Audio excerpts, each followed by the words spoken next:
Hello and welcome to SCLC TV. I'm Maynard Eaton and of course our President and CEO, Dr. Charles Steele Jr. This week, opportunity zones and voter suppression. Dr. Steele, a lot of criticism about this thing called opportunity zones or how discriminating it might be. In fact, you've been invited to speak in Washington, D.C. on December 13th about the issue surrounding opportunity zones. Talk about that. Yes, I've been invited just in the last few hours to the Rayburn building to lead a discussion on opportunity zones and how it is a disadvantage for those who live in so-called opportunity zones, not being given an edge up or fairness in terms of the breakdown of this piece of legislation, and to ask Congress to rescind and not to implement what they have already passed. Because it's a tax break for the rich, many say. Hello, it's a tax break for the wealthy to come into a deprived zone that's called opportunity zone, basically dealing with poor folks and people of color, not giving an opportunity to anyone within the opportunity zone. Somebody described it as outsiders coming into the black community, and it amounts to business gentrification.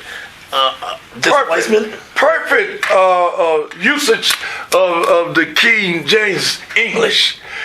We're talking about people who are actually no different than those in the gentrification aspect of coming in and displacing people who paid their dues, like here on Auburn Avenue.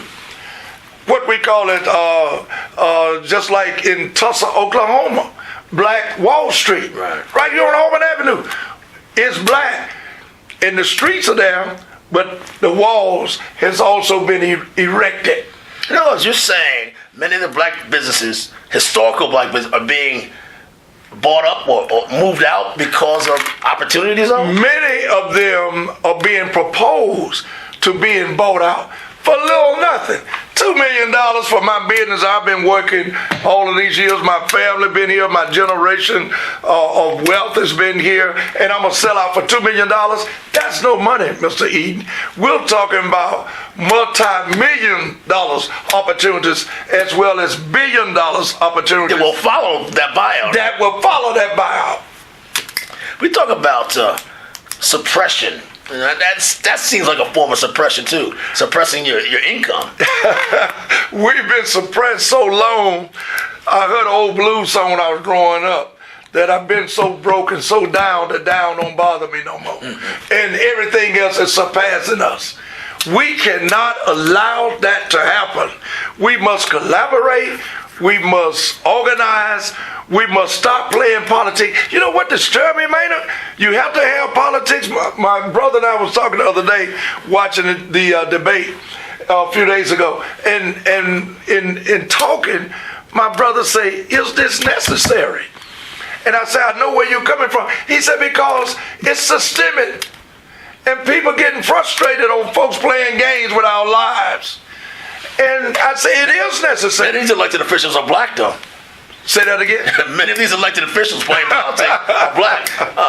This city, Auburn Avenue, is headed by a black female. So what you are saying is that in the economic systemic structure of this system, we have elected officials who are black. In Congress, we have people who are black. All I'm saying, Maynard, Dr. King and his 6 principles points said, first, gather information. Secondly, educate the public. All I'm saying, I don't see either one being implemented by the leadership of politics or civil rights, with the exception of the leadership of the SCLC. Talking about educate the people, today, presidential candidates following the debate went by Ebenezer Baptist Church to educate call for a phone bank, trying to educate people about voter suppression. We've talked about voter suppression for a while. Many times. But what can be done about it? First of all, what is it? Why is it occurring at this particular time? And Maynard, we're redundant, but many times repetition is the mother of skill. People will get very skillful if they hear it over and over again. Section 4 and Section 5 of the 1965 Voter Rights Act. It was eradicated from the protection of the federal government. We were protected to eliminate, not to have voter suppression as we have it today. Because everything we fought for in gutting Section 4 and Section 5, we going back to state rights. We don't have the protection. What can some of these Democratic presidential candidates promise or do or say they'll do? I never heard one candidate in the last 2 debates say anything about executive power and restoring the 1965 Voter Rights Act on Section 4 and Section 5. They can just sign it, huh? Hello. Ladies and gentlemen, this is SCLC TV. This is our president, Charles Steele Jr. See you next week.